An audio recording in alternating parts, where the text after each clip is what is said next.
Welcome back to the channel. Today I'm reviewing Sweet Francaise by Irene Nemirovsky. Or if you want to say it the American way, I suppose you could say Irene. Irene Nemirovsky. So she was a Russian who ended up living in France. She never got French citizenship, but this book took me quite by surprise because it's frankly one of the finest novels I've ever read.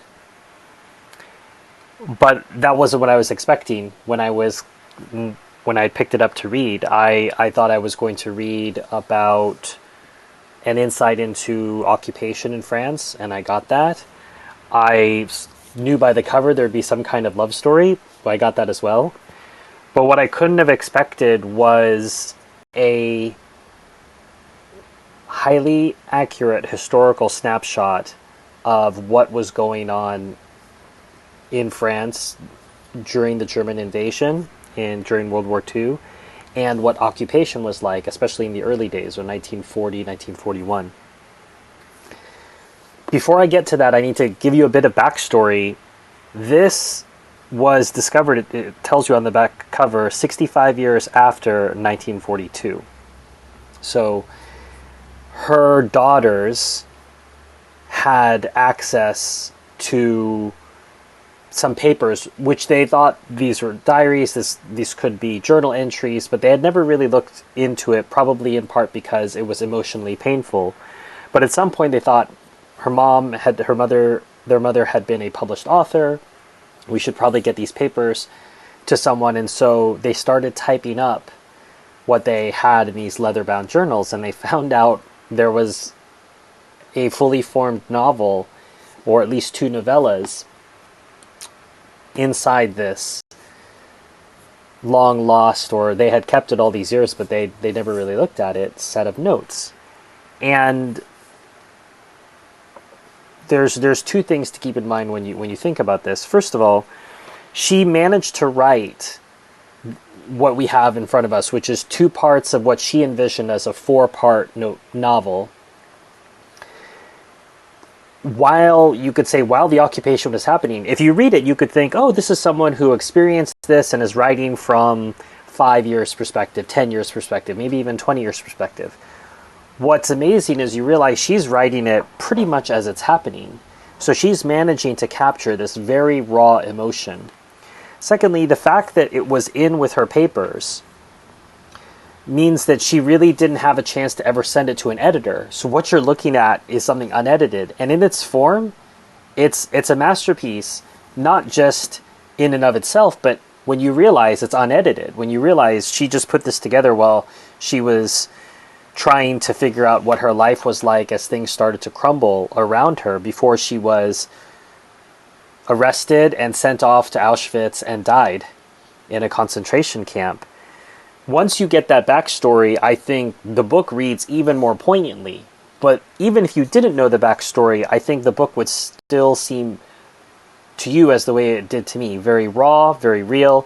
And interestingly, for those of us living through COVID, there's echoes of what an occupation feels like. People referring to things going back to normal, there being shortages of things being strange.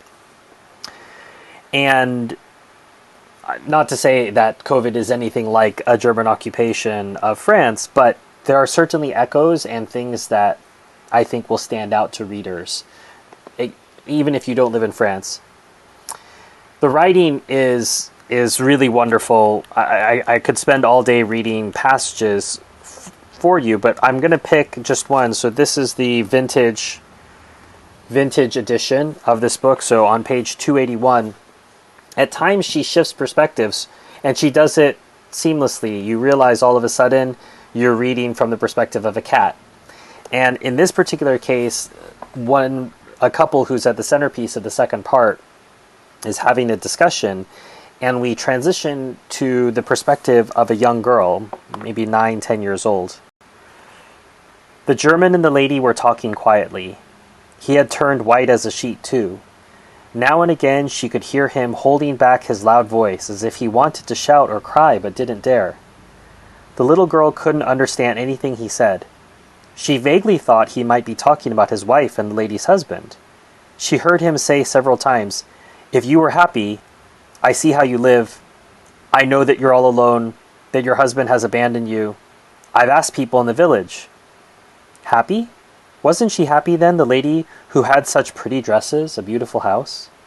Anyway, the lady didn't want him to feel sorry for her. She wanted to leave. She told him to let go of her and to stop talking. My word, it wasn't she who was scared now, it was him, in spite of his big boots and proud look. He was the nervous one now. At that moment, a ladybird landed on the little girl's hand. She watched it a while. She wanted to kill it, but she knew it was bad luck to kill one of God's creatures. So she just blew on it, very gently at first, to see it lift its delicate, transparent wings. Then she blew with all her might so that the little insect must have felt it was on a raft caught in a storm at sea. The ladybird flew off. It's on your arm, madame, the little girl shouted. Once again, the officer and the lady turned and looked at her, but without really seeing her.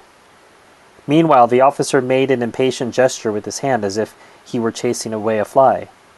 I'm staying right here, the little girl said to herself defiantly. And first of all, what are they doing here? A man and a woman, they should be in the sitting room. Mischievously, she strained to hear them. What were they talking about? I'll never forget you, said the officer, his voice low and trembling. Never. So, that's just one aspect and one snapshot of her writing, but I remember talking about this with a friend who is not very much into war novels, and I told her I didn't really think of this as a war novel, but she had said that the writing grabbed her immediately. So even though she was at first reluctant, thinking about the theme of it being a war novel, she was pulled into it, and I think you will find the quality of the writing very much up to standard in that way. So there are many themes I could talk about, but I think what probably stands out most to me, especially as an outsider, someone who's not French, someone who's not German, and someone who doesn't have any relatives that lived through this war, is objectively looking at the narrative of collaboration in this book. And for Nemirovsky, you can feel her resentment, and in a sense, you could say it's justifiable. She ends up getting deported and murdered in a concentration camp, so her outrage is there, but there's an open question of what happens when you are conquered as a people. What happens when you are conquered as a nation? It's happened many times throughout history. The French were not the first people to be conquered, nor will they be the last. And the question is, well, what do we do now? What do we do with the people who are occupiers? And in France these days, there's a big move towards essentially labeling everybody who wasn't in the French resistance as a cowardly collaborator, even if that was your grandmother, even though it was your grandfather. But I find it difficult to believe that everybody who participates in this new cancellation of people would have been the first to suicide bomb the Germans or to have risked their life in order to simply resist what was going on. I think millions and millions, tens of millions of French went along with things. They wouldn't say they were active collaborators, but you would say passive collaborators. And I think rather than make a decision about what's right or wrong, I think this book opens up a needed avenue of discussion to the topic of collaboration, not just for the French and Germans during World War II, but largely, globally. What happens when you are taken over as a people? Is it your duty to resist to the last man? Suddenly all civilians become military personnel?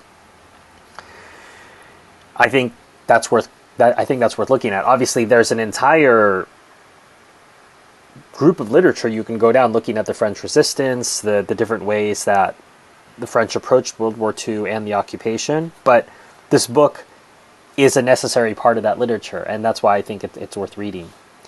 Underneath the question of collaboration, right underneath it, is the seething class resentment, which obviously was most visible during the French Revolution, but still continues to the present day in France. On page 67 of the vintage edition, deep in her heart were layer upon layer of hatred, overlapping yet distinct. The countrywoman's hatred, who instinctively detests city people. The servant's hatred, weary and bitter at having lived in other people's houses. The worker's hatred.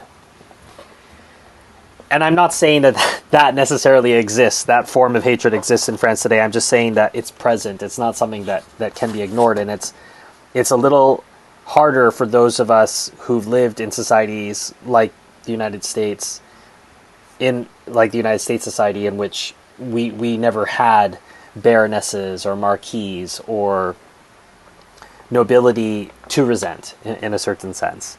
There is class resentment, but it isn't broken out in the same way that it is here, and it isn't so deep-seated. On page 186, I saw an interesting link to Seven Samurai, the film by Akira Kurosawa. One of the characters in the film, who comes from the farming class, tells you that farmers are rich. They actually hide all of their riches away so that people don't see it.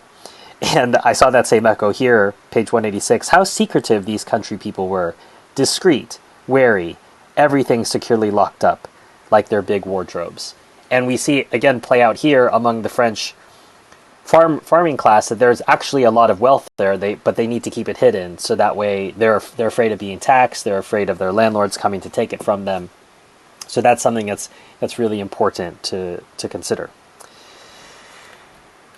Finally, I'll read one more along this class divide, page 235 of the vintage edition. For generations, the Sabarys had been tenants of the Montmorts.